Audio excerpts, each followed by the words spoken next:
Now, without any further ado, I'm honored to call Miss Stephanie Williams, head of UNSMIL, to start her opening remarks.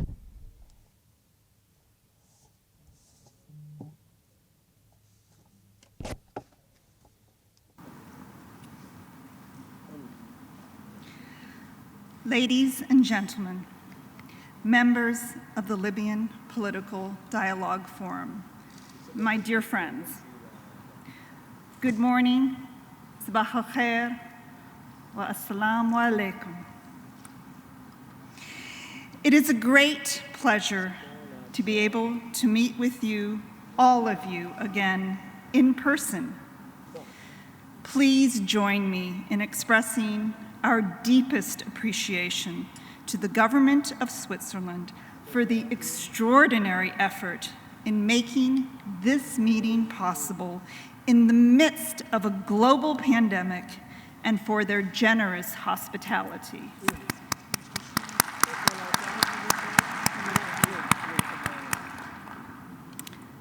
I also want to commend your courage despite the very real risks of COVID-19. You have again and again demonstrated admirable determination in coming together in the service of your country.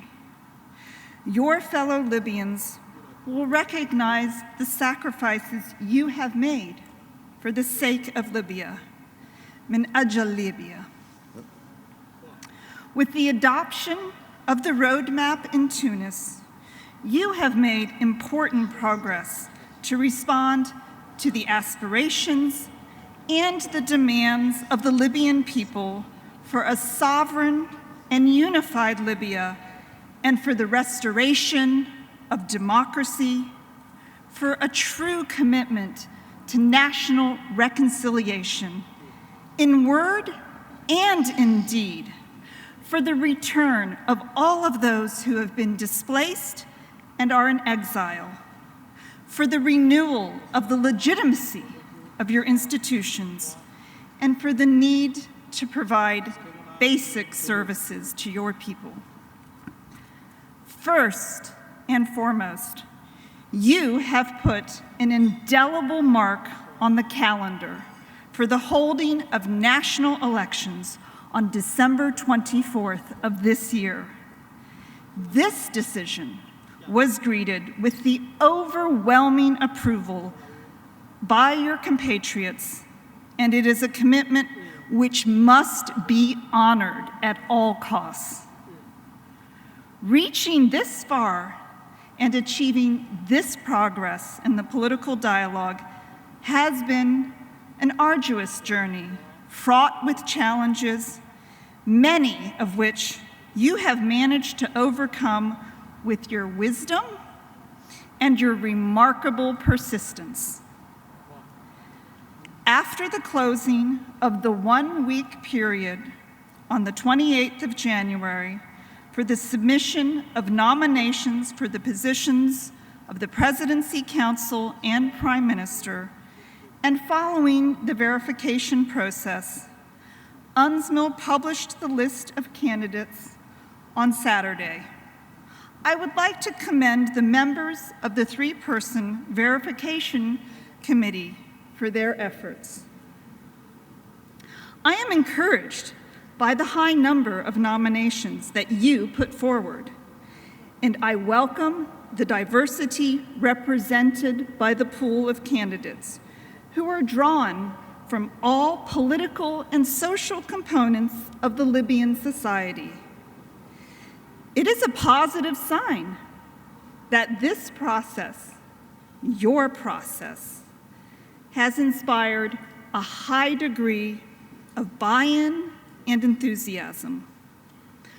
While the selection of the interim unified executive is not an election in the traditional sense, open competition is good for democracy. This is the kind of competition that can only take place when the guns are silent. Indeed, a year ago, this would not have been possible. The Libyan people are behind you. They support you, and they want you to succeed. They need you to succeed. Don't let them down. To respect our commitment to transparency, today you will listen to the presentations of the candidates for the Presidency Council, who will address your questions as well as the questions from the Libyan public that we collected through a dynamic digital dialogue session I held last night with over 1,000 of your fellow citizens, most of them young Libyans. Our goal is to keep these sessions as interactive as possible, so we will also broadcast them live to the Libyan public. This will be an open and transparent selection process that all Libyans are going to witness day by day and minute by minute. This is your opportunity to ask some hard questions of these candidates. For instance, will they honor the commitment to hold national elections on December 24th of this year? Will they put the interests of the people first and foremost, especially those who have been displaced for these many long years? Will they honor the separation of powers, the prerogatives of the Presidency Council and the government upon which you have agreed? Will they commit to civilian control of the military and to end blatant foreign interference in Libya's internal affairs? Will they work together to unify the country's institutions to, at long last, bring an end to the debilitating institutional divisions? Will they work to fund and empower the municipal councils to ensure the smooth provision of services at the local level? Will they ensure that the health authorities are provided the necessary resources to tackle the ongoing COVID-19 pandemic? Will they commit themselves to govern well and transparently, to uphold human rights, respect the rule of law, and to combat corruption?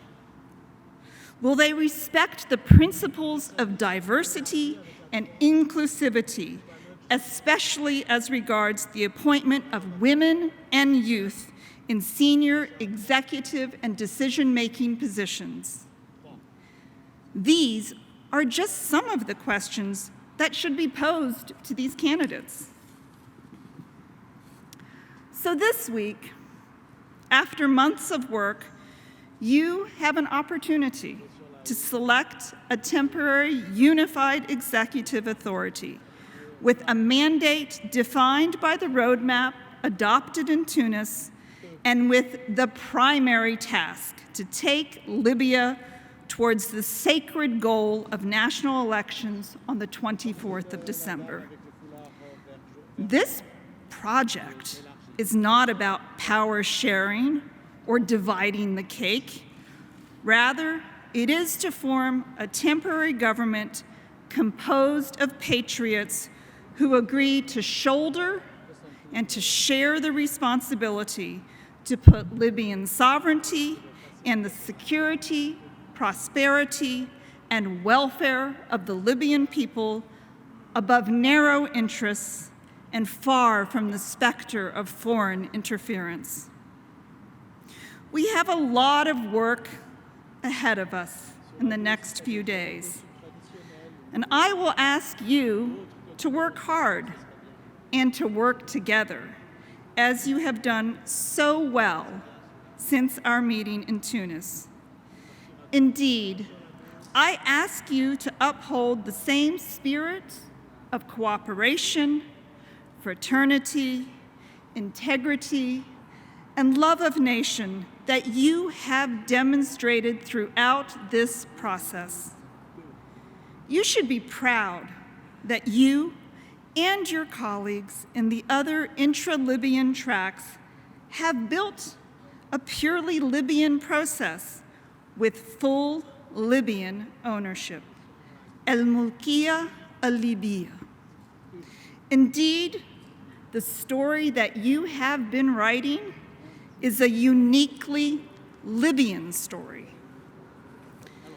It is our privilege as the United Nations to accompany you and to support you on this journey.